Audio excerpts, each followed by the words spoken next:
Okay guys, so before we get started with the actual techniques, we first want to cover something else. Now, first off, I really want to welcome Mats, one of our students here, helping us out in this short course to show you all the techniques. Now, before we get started with the actual drills and techniques and following that, I really want you guys to understand the overall concept that I want you to understand from side control. It's about hip alignment and hip pressure, shoulder alignment, head positioning, and keeping pressure. Oftentimes, beginners really focus on holding your partner with your arms. It's very, very normal because we're so used to using our hands and arms all day long. We're trying to squeeze our partner in that top control position. Maybe, especially for heavier guys, you're just putting sheer weight on them. Now, I really want you guys to understand how hip alignment, hip pressure, and hip switching and shoulder pressure give you that top control maintenance. We're going to give you a drill now, which you can practice with your training buddy at sparring, at class, or with objects, which we'll cover afterwards.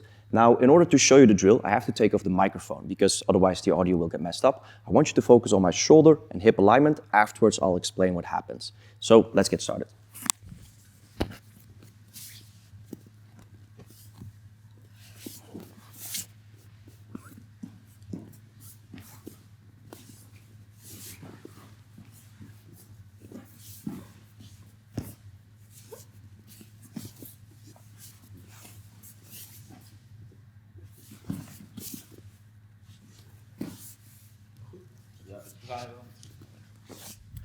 Okay, so it's a very abstract drill because we take away the thing that we use the most, it's our hands. So within the drill, I'll keep my hands on my back and you see me using shoulder pressure, head positioning, and hip alignment to maintain the top position, whilst my partner slowly, because his part is way easier, tries to turn away, turn back, turtle up, and re-guard.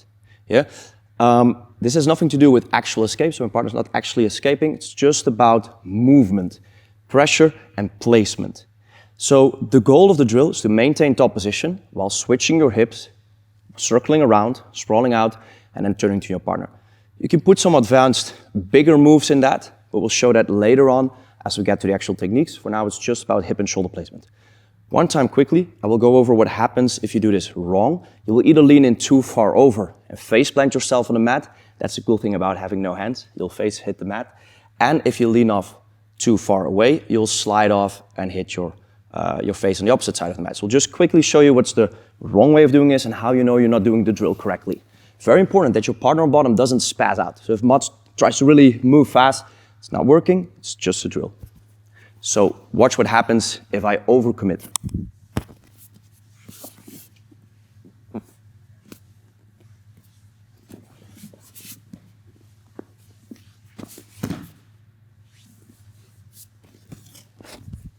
Now, these are some of the examples of how you know your hip, shoulder, and weight placement is not correct.